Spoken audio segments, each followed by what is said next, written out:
يا بني إسرائيل اذكروا نعمتي التي أنعمت عليكم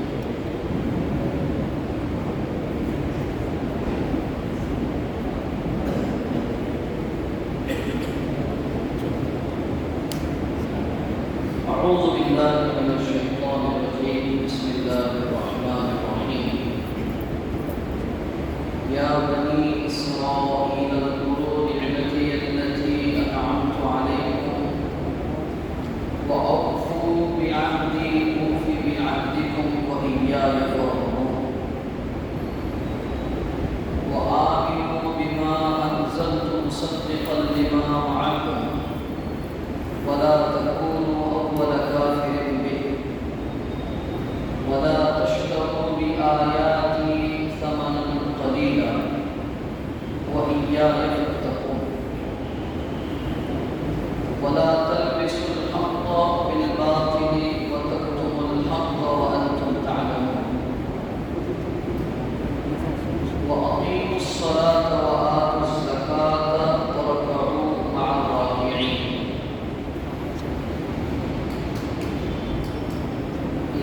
سورہ بقرہ کی آیت نمبر 40 سے 43 نمبر تک کی آیتیں ہیں. اے بنی اسرائیل، یاد کرو میرا احسان جو میں نے تم پر کیا اور تم نے مجھ سے جو اقرار کیا اسے پورا کرو. میں بھی تمہارے ساتھ کیا ہوا اقرار پورا کروں گا اور صرف مجھ سے ہی ڈرتے رہنا. ایمان لاؤ اس کلام پر جو میں نے نازل کیا، جس نے سچ بتلایا تمہارے پاس والی کتاب کو، اور اللہ کے کلام کے سب سے اول انکار کرنے والے مت بنو، اور تھوڑے بول پر میری آیات کو فروخت مت کرو، میری نافرمانی سے بچتے رہو. حق اور باطل کو مت ملاؤ اور حق کو جان بوجھ کر مت چھپاؤ. نماز قائم کرو اور زکات ادا کرتے رہو اور جھکنے والوں کے ساتھ جھکتے رہو. قرآن مجید میں بحیثیت ایک قوم اور کمیونٹی کے بنی اسرائیل کو بہت اللہ تعالیٰ نے تفصیل کے ساتھ بیان کیا. بنی اسرائیل قوم کو اس کا تذکرہ دیگر قوموں کے مقابلے میں بہت زیادہ آیا ہے قرآن میں. بنی اسرائیل یہ تو چونکہ یعقوب علیہ السلام کی یہ اولاد ہے، نبیوں کی اولاد ہے، تو نبی کریم صلی اللہ علیہ وسلم نے حدیث پاک میں ارشاد فرمایا ہے کہ میری جو قوم، میری امت جو ہے وہ بنی اسرائیل کے نقش قدم پہ چلی ہے. یہاں تک حدیث کے الفاظ آپ نے بیان فرمائے، حذو النعل بالنعل، یعنی جیسے آدمی چلتا ہے تو پہلا قدم رکھتا ہے، پھر دوسرا، پھر تیسرا، پھر چوتھا، تو یہ دو قدم جس طرح ایک دوسرے کے کیا کہتے ہیں، ایک دوسرے کے تابع ہوتے ہیں اور بالکل اس کے ہر قدم دوسرے کے پیچھے برابر چلتا جاتا ہے، اس طرح میری قوم بنی اسرائیل کی پیروی کرے. تو یہ دو وجہیں ہیں. ایک، اللہ تعالیٰ نے اس قوم کا تذکرہ بہت تفصیل سے بیان کیا اور بہت زیادہ بیان کیا، ایک. اور دوسرا، رسول اللہ صلی اللہ علیہ وسلم نے اس قوم کے بارے میں فرمایا کہ میری امت اس قوم کی پیروی کرے. یہ دو وجہوں سے ہمیں اپنا انٹروسپیکشن اس قوم کو سامنے رکھ کر کے کرنا ہے کہ کون سی وہ چیزیں ہیں جو ہمارے اندر پائی جاتی ہے اور وہ بنی اسرائیل اور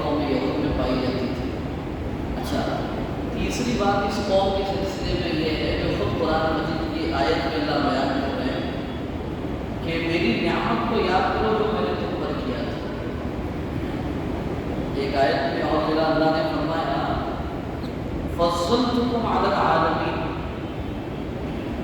پورے جہاں کے جتنے لوگ تھے دنیا میں اس وقت آباد دنیا میں، وہ تمام آباد دنیا میں ہم نے سب سے زیادہ سپیریئر ان کو بنایا، فضیلت والی قوم ان کو بنایا، رسپیکٹڈ کمیونٹی بنایا.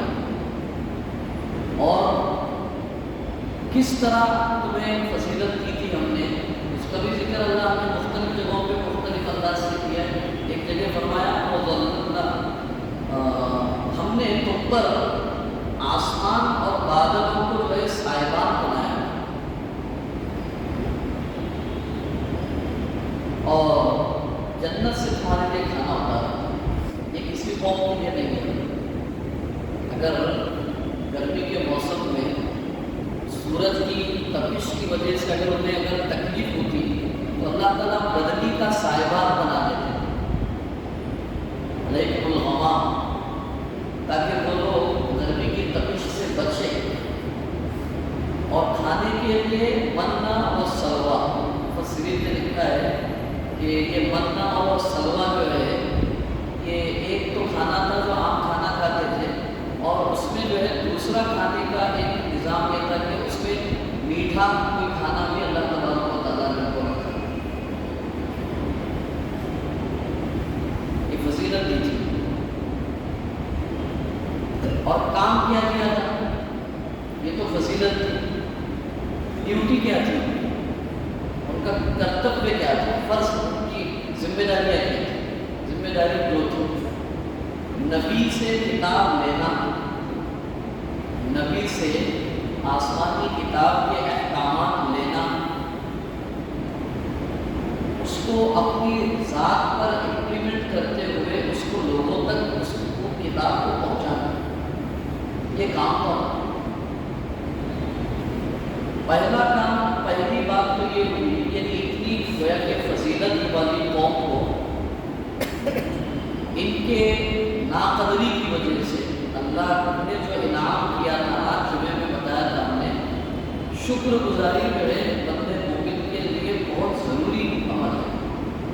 اللہ کی نعمتوں کو ایکنالج کرنا یہ بہت بڑی بات ہے، بہت ضروری بات ہے. یہ بنی اسرائیل نے اللہ کی نعمتوں کو ایکنالج نہیں کیا، اللہ کی نعمتوں کی قدردانی نہیں کی. ایک دوسرا، جس ذمہ داری کی وجہ سے نعمتیں دی گئی تھی وہ ذمہ داری ادا کرنا چھوڑ دیا، یعنی اللہ کی کتاب پر عمل کرنا اور اس کتاب کو لوگوں تک پہنچانا، یہ چھوڑ دیا.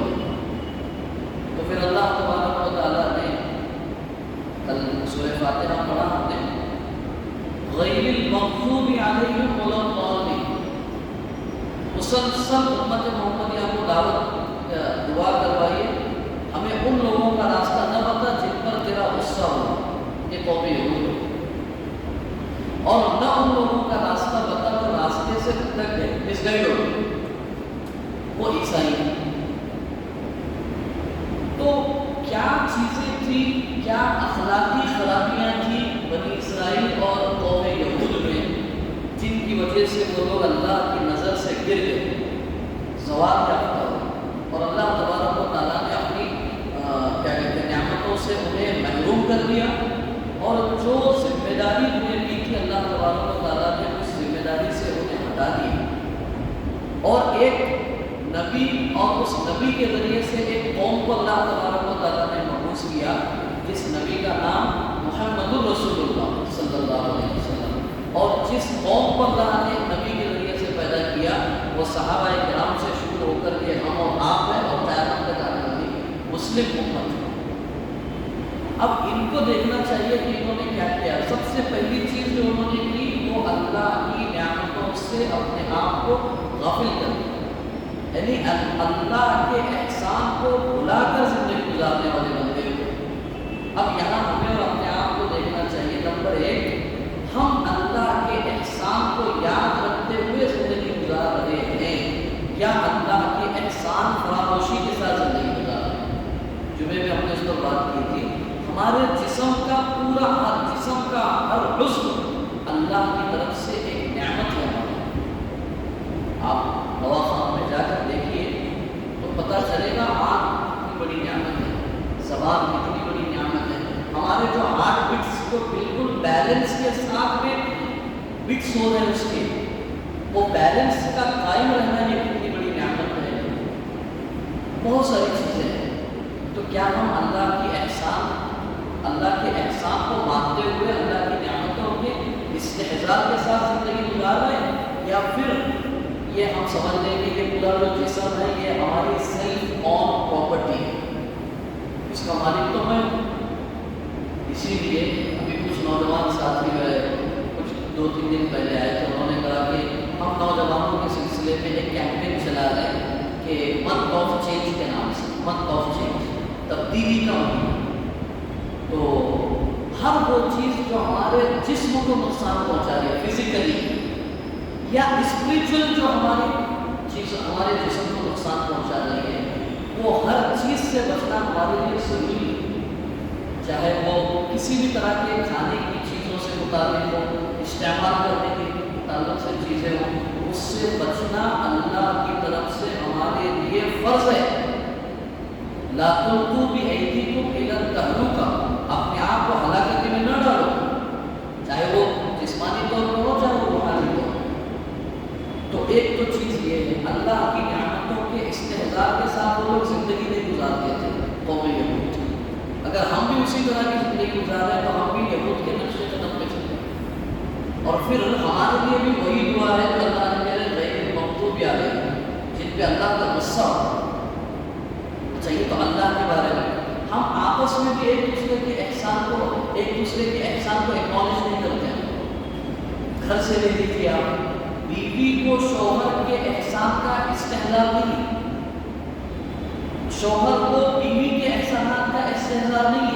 ابھی دیکھیے آپ، ابھی رمضان کے مہینے رمضان چل رہا ہے، یہ بیویوں کا احسان ہے شوہروں پہ یا عورتوں کا احسان ہے گھر کے مردوں پر کہ وہ سحری کا انتظام کر رہی ہے، افطار کا انتظام کر رہی ہے. ہم نے ایکنالج کیا نہیں، بلکہ اس میں بھی اگر سحری میں بھی اگر کوئی تھوڑی بہت انسان ہونے کے ناطے سے اگر کوئی 19-20 ہو گیا کھانا بنانے میں، تو سحری میں جو ہے جھگڑے ہو رہے ہیں.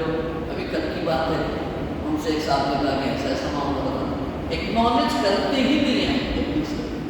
یہ سب سے بڑا جو ہے کہ پرابلم اور مائنس پوائنٹ اور ڈرابیک ہے ہماری زندگی کا، ہیومن لائف کا، انسانی زندگی کا، کہ ہم ایک دوسرے کی کیا کہتے ہیں اچھائیوں کو اور ایک دوسرے کے احسانات کو ایکنالج کرنا ہے.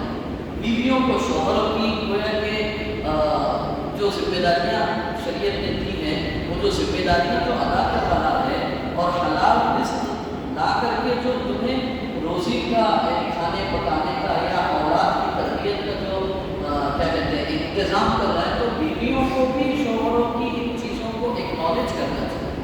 یہ ایکنالج نہ کرنے کی وجہ سے ہمارے گھروں میں ڈسپیوٹس پیدا ہوتے ہیں، ہمارے گھروں میں اختلافات پیدا ہوتے ہیں. آپ گھر سے لے کر کے آپ اوپر آتے جائیے، بزنس میں ہے تو اونر کو جو ہے اپنے امپلائی کو ایکنالج کرنا نہیں آ رہا ہے، امپلائیز کو اونر کو ایکنالج کرنا نہیں آ رہا ہے، اسٹوڈنٹ کو ٹیچرس کو ایکنالج کرنا نہیں آ رہا ہے، ٹیچرس کو اسٹوڈنٹ کا ایکنالجمنٹ ہی ختم ہو گیا. اور یہ جو صفت اور فطرت ہے یہ یہود کی فطرت ہے کہ سامنے والے کے احسان کو ایکنالج نہ کر کے اپنی بڑائی کے خیال اور استحصال کے ساتھ زندگی گزارنا. یہ بنی اسرائیل کی کا گویا کیا عمل ہے، پہلا کام. دوسری چیز یہ تھی کہ وہ لوگ کیے ہوئے وعدوں سے ہمیشہ اپنے آپ کو کرتے تھے، وعدہ خلافی کرتے تھے. ایک تو اللہ تعالیٰ یہاں کہہ رہے کہ مجھ سے جو تم نے وعدہ کیا تھا وہ وعدہ پورا کرو. کیا وعدہ کیا تھا؟ وعدہ یہ کیا تھا کہ ہم تیری ہی عبادت کریں گے، تیری مرضی کے مطابق زندگی گزاریں گے. لیکن تم نہ میری عبادت کر رہے ہو نہ اپنی زندگی میری مرضی کے مطابق گزار رہے ہو. تو یہاں پر بھی ہمیں اپنا سیلف انٹروسپیکشن کرنا چاہیے کہ میں میری لائف میں، میری پرسنل لائف میں میری مرضی کو زیادہ اہمیت دیتا ہوں یا اللہ کی مرضی. کتنے ایسے مواقع آتے ہیں کہ جہاں آپ یہ سوچیں کہ اس معاملے میں اللہ کی مرضی کہاں ہے. اس کا بہت بڑا اور کیا کہتے ہیں واضح طور پہ سمجھ میں مظاہرہ ہے، جو مثال ہے، وہ ہماری شادی کی ہے۔ ہم لوگ دیکھتے ہیں اس میں بہت ساری چیزیں جب طے کرتے رہتے ہیں، بولے یہ کیوں کر رہے ہیں؟ کہ بولے نہیں یہ فلاں وہ ابا کی ارمان ہے، یہ دادی کی خواہش ہے، یہ نانی بولے تھے کہ میرے نواسے کی شادی ایسے ہوگا فلاں، یعنی کئی بہت سارے لوگوں کی مرضیات اور ان کی خواہشات کو سامنے رکھ کر کے پلاننگ کرتے ہیں۔ اللہ کی مرضی، ہمیں سے کتنے نوجوان ساتھی ایسے ہو گئے کہ جنہوں نے کہا کہ دیکھیے نکاح میں کون سی چیز ایسی ہے جو اللہ تعالیٰ چاہتے ہیں وہ معلوم کرے کسی کے پاس جا کر، اور کون سی چیزیں ایسی ہے جس سے اللہ تعالیٰ ناراض ہوتے ہیں وہ نہیں کرنے جاتے، اور جو اللہ تعالیٰ جو کرنے کے لیے کہا وہ مجھے کرنا ہے۔ اس کے بارے میں کون سے پیرنٹس توجہ دے رہے ہیں، کون سے دلہا توجہ دے رہا ہے، کون سی دلہن توجہ دے رہی ہے، کون سے ساس سسر توجہ دے رہے ہیں، کوئی بس یعنی تو کہنے کا مطلب یہ ہے کہ اللہ کی مرضی ہم سے چھوٹتی جا رہی ہے، ہم خود اپنے آپ کو گویا کہ ثابت کرنے کی کوشش کر رہے ہیں، دنیا کو خوش کرنے کی کوشش کر رہے ہیں، اللہ کو ناراض کر رہے ہیں۔ اللہ کے فضل نے صحیح بخاری میں بالکل کلیئر پرنسپل دیا ہے، واضح اصول دیا ہے، اللہ کی نافرمانی میں کسی بھی مخلوق کی فرما برداری نہیں کی جائے گی۔ سمجھ رہے ہیں؟ لا طاعت لمخلوق فی معصیت الخالق، کوئی ایسا عمل ہے کہ جس کو کرنے میں اللہ کی نافرمانی لازم آ رہی ہے تو وہ عمل کسی بھی صورت میں نہیں کیا جائے گا، چاہے وہ عمل کرنے کے لیے دنیا کی سب سے بڑی ہستی ہمیں گویا کہ آرڈر دے رہی ہو، آمادہ کر رہی ہو، کچھ بھی کر رہی ہو، اللہ کی نافرمانی میں مخلوق کی فرما برداری نہیں۔ یہ بنی اسرائیل کا معاملہ یہ تھا، اللہ کو اگنور کر کے سوسائٹی کے بڑے لوگوں کو خوش کرنے کے کام کیا کرتے تھے، اللہ کو اگنور کر، یہ دوسری چیز تھی۔ اور تیسری اور آخری چیز یہ تھی کہ وہ ہمیشہ اپنی عزت کو ڈرا کرتے تھے، اپنی امیج کو ڈرتے تھے، یعنی جب بھی کوئی عمل کرتے تھے تو یہ دیکھتے تھے کہ کہیں میری عزت تو نہیں جائے گی، میری امیج تو ڈیمیج نہیں ہوگی، اس سارا انٹینشن ان کی صرف پرسنالٹی تھی ان کی۔ اسی لیے اللہ نے فرمایا وَإِيَّايَ فَارْهَبُونِ، اگر ڈرنا ہے تو اللہ کی نافرمانی سے ڈرو، اپنی امیج کے ختم ہونے، ٹوٹنے، ڈیمیج ہونے، اپنی عزت، شہرت، منصب کے جانے کو نہ ڈرو، ڈرو اللہ کی نافرمانی سے۔ کیوں؟ اس لیے کہ یوم یقوم الناس لرب العالمین، تمہیں ایک دن رب العالمین کے سامنے کھڑے ہونا ہے، اکیلے کھڑے ہونا ہے۔ مسلم کی روایت ہے، اللہ کے وسلم فرماتے ہیں ہر آدمی کو اللہ کے سامنے کھڑے ہونا ہے اور اپنی زندگی کا لازمی طور پہ حساب دینا ہے، ہر ایک کو حساب دینا ہے، اس کی انفرادی زندگی کیا تھی، اجتماعی زندگی کیا تھی، اندھیری کی زندگی کیا تھی، روشنی کی زندگی کیا تھی، بند کمرے میں وہ کیسا رہتا تھا، مجمع میں کیسا رہتا تھا، مسجد میں کیسے رہتا تھا، اور اپنے بیڈ روم میں کیسے رہتا تھا، اپنے ڈرائنگ روم میں کیسا رہتا تھا، اپنی آفس میں کیسا رہتا تھا، اپنی کاروبار کی جگہ پہ کیسا رہتا تھا، اور اللہ کے دربار میں کیسا رہتا ہے۔ اس ہر ایک کو حساب دینا ہے، وہ حساب دینے سے پہلے اللہ سے ڈر کر زندگی گزارو تاکہ اللہ تعالیٰ تم پر رحم کرے۔ یہ کچھ چیزیں تھیں بنی اسرائیل کی جس کی وجہ سے اللہ نے ہم لوگ کو ڈال دیا۔ اگر وہ چیزیں ہمارے اندر ہے تو اللہ ہم بھی اللہ کی نظر سے ہم لوگ بھی گر جائیں گے، اور جب اللہ کی نظر میں گر جائیں گے تو پھر نہ دولت ہمیں اللہ کی نظر میں اٹھا سکے گی، نہ دنیا کا عہدہ مقصد اٹھا سکے گا، نہ ہمارا علم اللہ کے پاس ہمیں اٹھا سکے گا۔ اللہ کے پاس اٹھانے والی صرف ایک چیز ہے، اپنے ذات کی حقیقت کو پہچاننا، اللہ کی حقیقت کو پہچاننا، اور اپنے آپ کو مکمل طور پر اللہ کے سامنے سے رکھنا۔ اللہ پاک آپ کو مجھے اس کیفیت کے ساتھ زندگی